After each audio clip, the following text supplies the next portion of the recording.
Hello YouTube, and welcome to my channel. If you've been here before, and welcome back.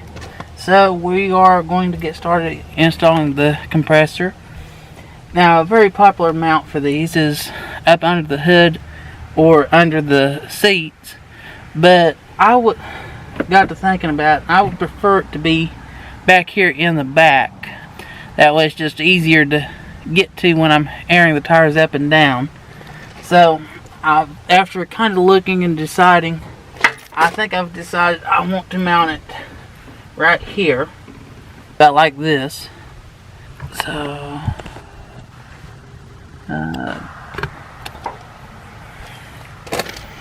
not the best view in the world, but basically I'm just going to put it back here. Oops. Basically what my thought is just put it back here on the fender well on the inside. This makes sure that it's up high, out of the way. It's not, there's very little chance of it getting flooded with water or anything crazy. Plus that keeps it in the cabin, so that way it's pulling good clean air when it's running. So after figuring out where I wanted this to be, I kind of eyeballed about where it should set, and I took the backing plate that's provided and I set this down here and just kind of squared it up. And so I've already got my first spot marked, but this basically once you get everything lined up, you want to mark your holes. Well, oh, okay. Sorry, I got sunglasses on, so it looked weird. But after I got my spot marked, this is a 1/4 inch drill bit. So basically it's just going to be marking and drilling out my 4 holes to get my backing plate mounted up, and then we'll get the compressor bolted in.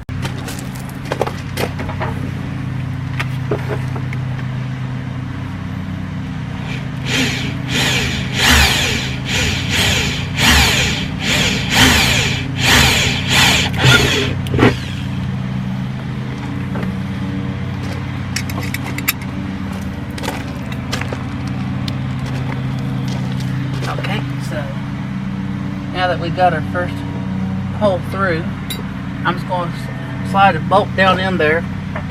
That way I have a point to index off of, and then get my plate more or less centered up and get my second hole marked on where I want it to be.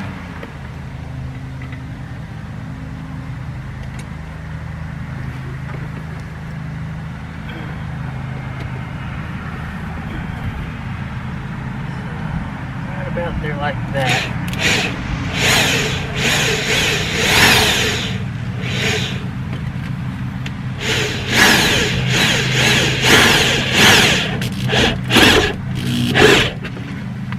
Okay.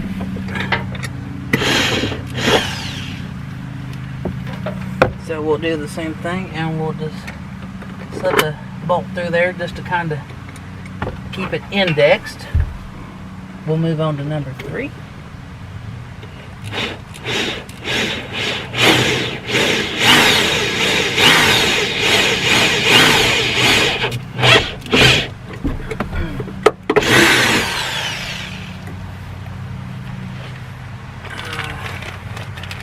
Again, slipping a bolt into index.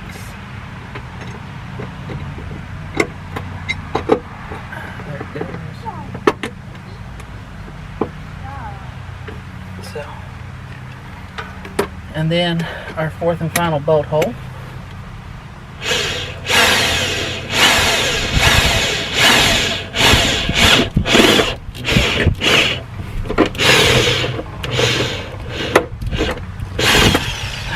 There we go.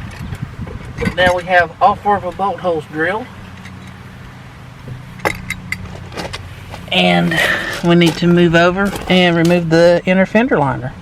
Okay, so I'm reused the factory inner fender liners. I just cut them down, as you'll see in previous videos. So if you're running aftermarket fender liners, whatever the install procedure for those was just do the opposite. I know a lot of people, when they move away from the factory fenders or cut their fenders, they won't even bother running a fender liner in the back. So we'll get this popped loose. Let me go get my pry tools.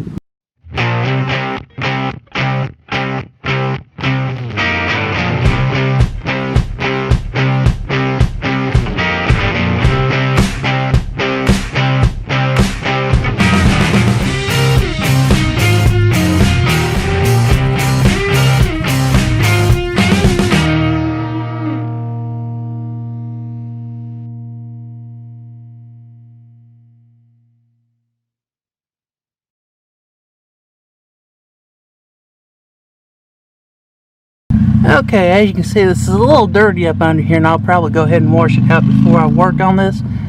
But you can see right through the top of the fender where my bolt holes are. So I'll get my compressor and everything set in place on top, and then tighten all my bolts up from underneath. Okay, so we've just got this kind of set together. I'm opting to use the force applied carriage bolts because I'm going to be tightening everything up from the bottom.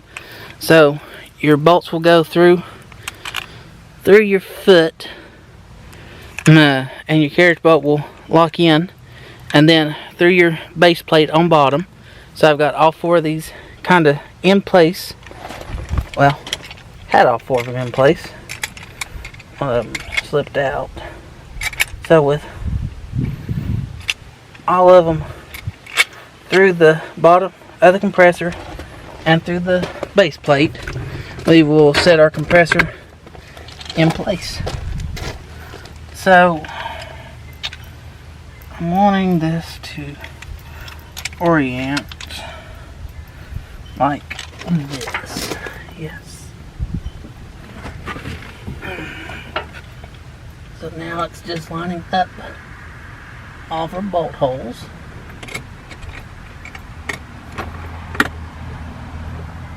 Okay folks, so I figured I'd bring you in and show you this. Due to not being able to get to the back two of my carriage bolts, what I've opted to do is take my base plate off the compressor. It's 4 of these Allen head. They're number 4 Allen key, and they just screw into the compressor body through these little rubber isolation grommets. So what I've done is took this off of the compressor so I can get this mounted up onto the Jeep, and then I can set my compressor back down, and I can get to these bolts on the side a lot easier than I can to try to get and work these carriage bolts down. I'm trying to get underneath the compressor itself. So with that accomplished, I think we'll be able to get this mounted up. Okay folks, so that worked a treat to get this mounted in.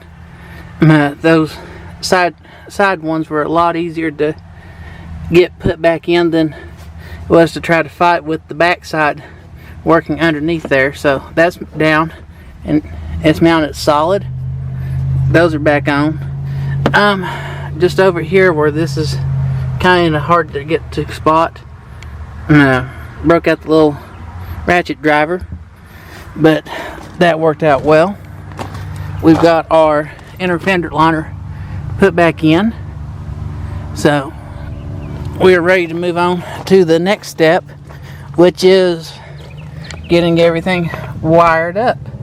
Now the nice thing is that this actually comes with everything you need as far as wiring goes, and that in the bottom of the box I have this great big wiring harness. So I'm going to open this up, get it laid out, and get it ran the way I want it to run. They also provide you with a rocker switch for your compressor, so that's real nice.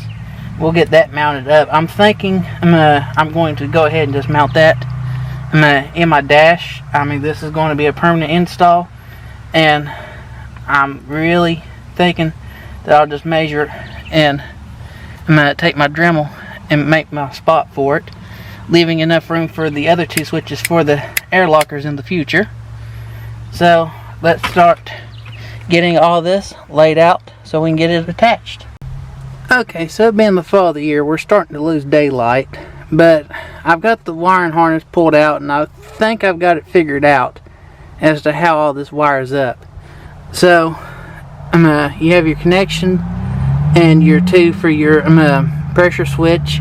Then you have this little doodad for your solenoid that just kind of loops off.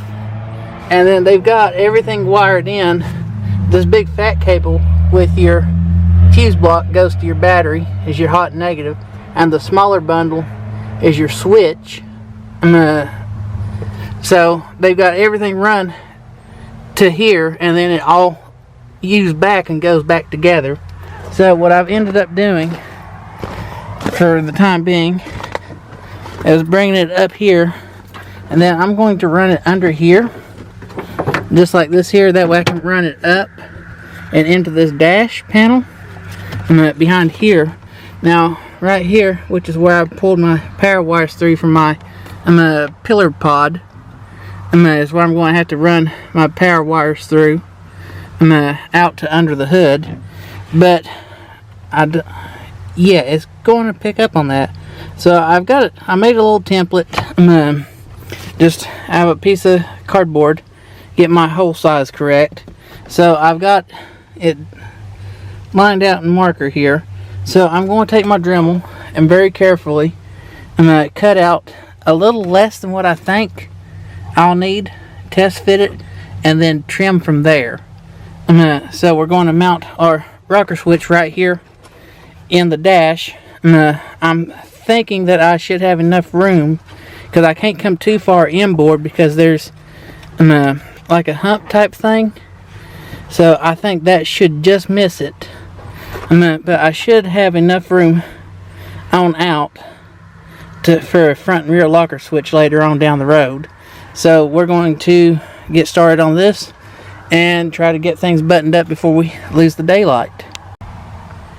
Okay, so this may be just a little bit darker, but this is my final result. I've got it wired in. Basically it's just following your wiring diagram, getting the right color wire on the right post, and then once you have it to where it'll start on, you want to take, and like I said, I took and just cut a little bitty piece out, and I ended up using my pocket knife just to go through and shave just little bits at a time. Take a little bit, test fit, take a little bit, test fit. But once I got it to where it would start, I went ahead, pulled all my wires through my hole, connected everything up. That way when I got everything connected to the switch, I could take and push everything back, and then take, and the switch just pushed in, and it went in like butter.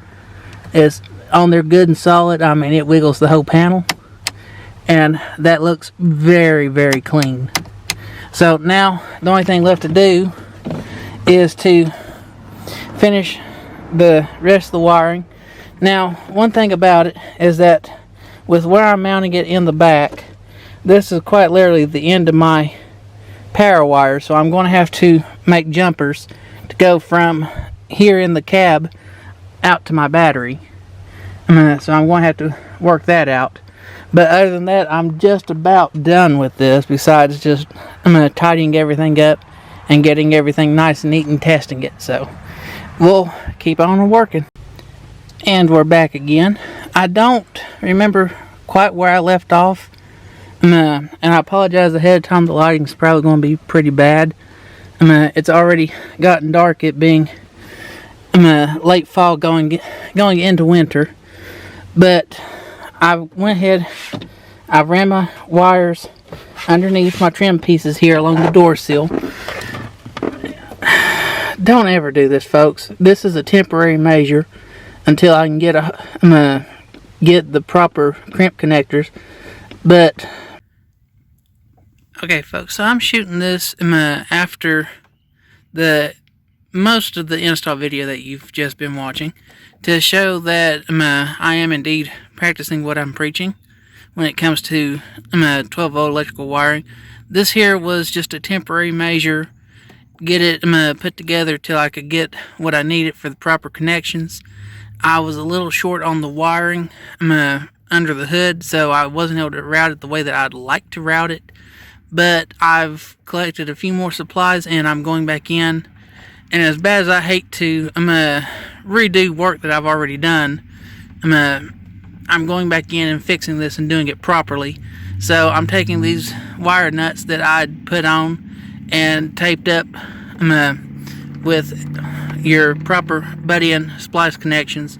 And I'm also going back and putting some heat shrink wrap over the connectors where this is kind of low down. I didn't think about it at the time, but I probably would have preferred to route my wires up high around the roll cage and then back down through my A-pillar into here instead of running them through the floor.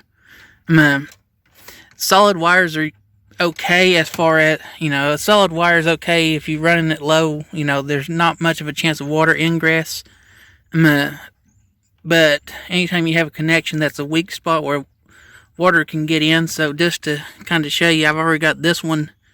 I redid this one even though it did have the butt-in splice connector. That way I could add the heat shrink tube. So I've heat shrinked this, and then I've put just a little bit of black tape on each end just to kind of help seal it up with an adhesive on top of the heat shrink. So I'm going to finish this one here up. I just got to slide my heat shrink down, flame it with a cigarette, with a little Bic lighter, and then I'll add a little tape to the ends just to kind of create that adhesive seal as well. And I'll get this one here, and then we will move under the hood. I couldn't find any more 8 gauge, but 10 gauge will work just for a little bit that I'll need to add a little bit on under the hood, so that way instead of having my wires pulled up and around like this here, I can bring them down and around like the rest of my wiring harness and run them along the firewall over to my battery connection. So like I said, I just wanted to shoot this post install, that way I could show this is not how you're supposed to do it. If it's a temporary fix, this, as long as you tape it up good, make sure there's no possible way that this could ever touch anything metal.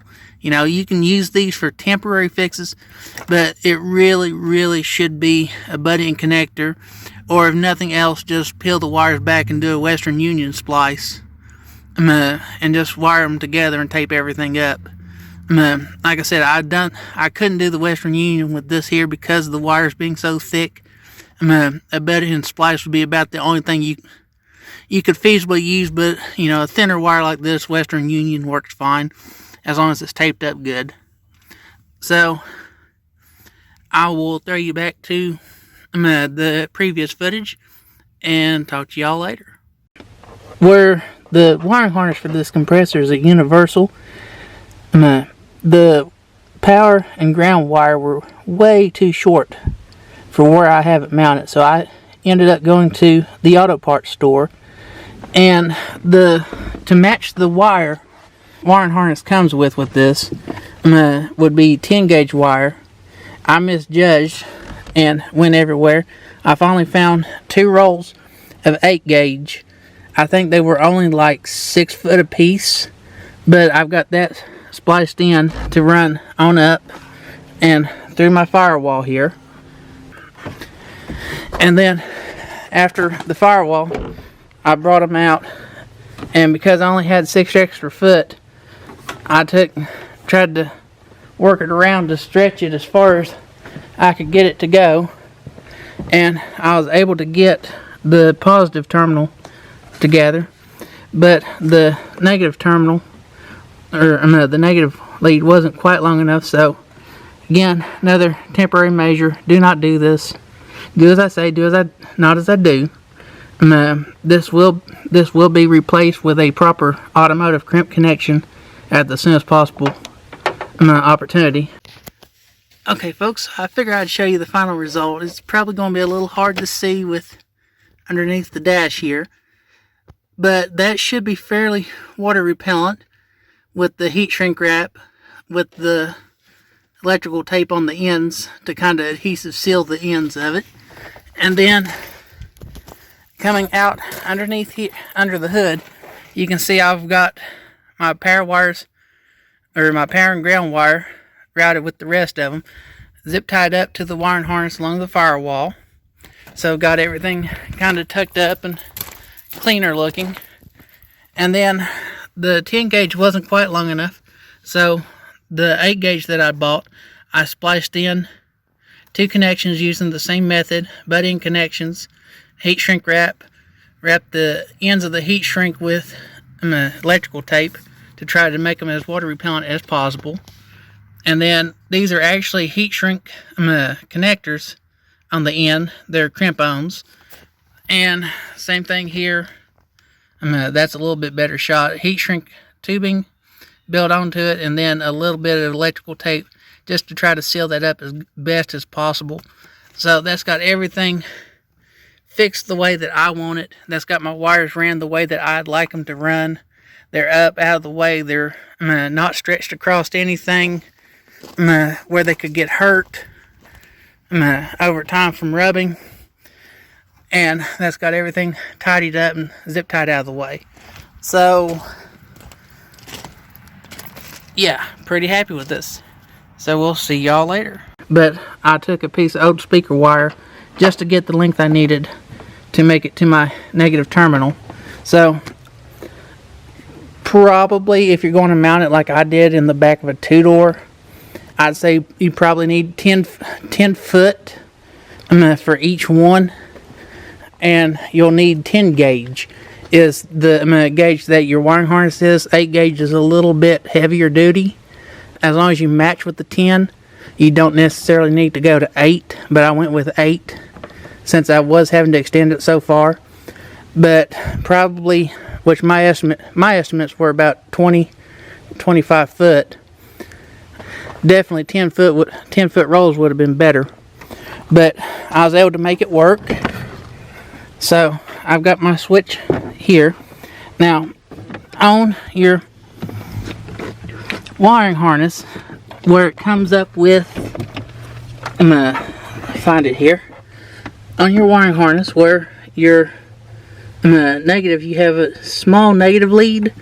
So again, that terminated way too short, so I spliced another piece in line. And since I already have an A-pillar switch pod, I went ahead and spliced that in with my negative coming off of that. And then you've got 2 more wires after you wire your switch up that you'll need to connect up. Now, your red and yellow wire is your actual power wire that goes from your switch to your solenoid to activate your compressor. This blue and white wire, all this is for the light on that. So what I've ended up doing, which it doesn't tell you what's what in the schematic, but I did the old guess and test method in that I sat here and force connection, and you can see that lights that up is all it does. So you can put this on. If you wire your blue and white, it needs to go to an ignition source that is on with the key or accessory. You do not want that to be on all the time, or you could potentially kill your battery.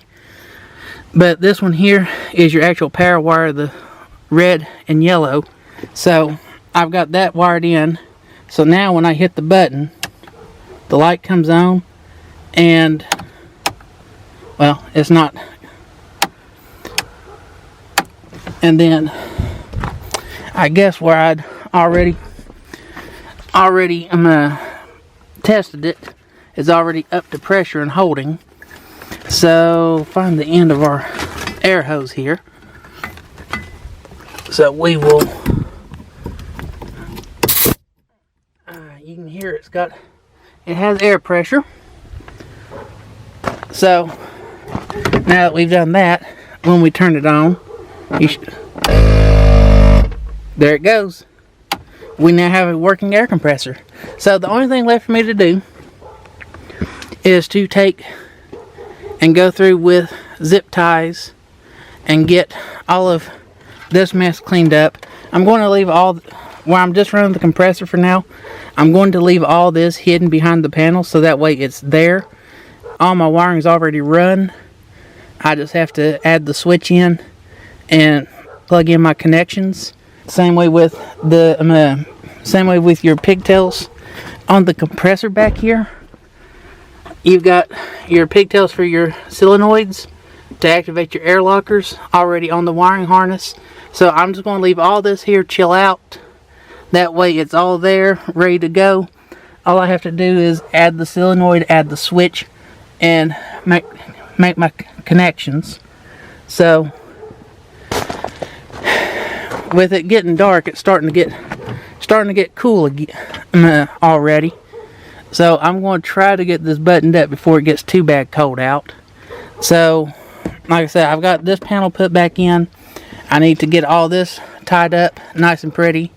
This panel on my A pillar, and then you have to remove your sun visor and this little number up here to get your A pillar off. So we're going to get everything buttoned up, and we'll be back in a few. Okay folks, so we've got everything put back together, everything tidied up.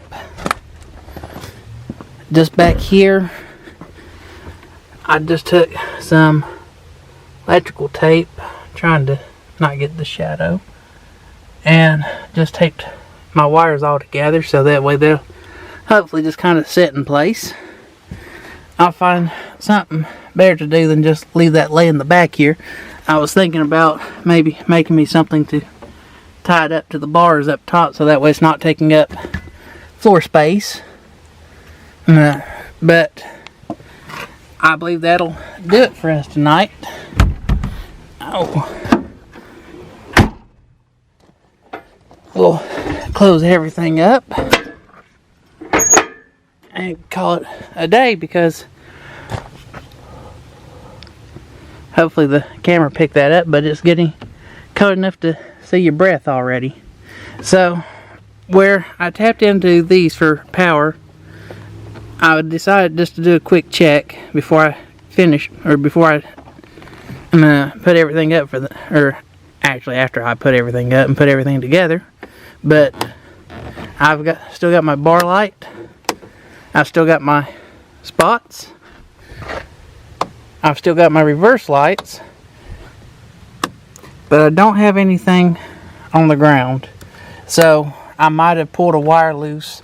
I'll have to pull that back apart and check into that here maybe next time I'm off. But that's a project for another day. So I want to thank y'all for watching. If you learned something or just enjoyed watching me work, a like is appreciated. Feel free to subscribe so you can see when I post new stuff up. It's usually I'm usually sporadic about it, because this is just a hobby for me, something I enjoy doing. So not like I'm trying to get rich off YouTube or anything. I'll put it this way, I can quit my day job anytime soon. So again, thank y'all for watching, and we'll see you next time.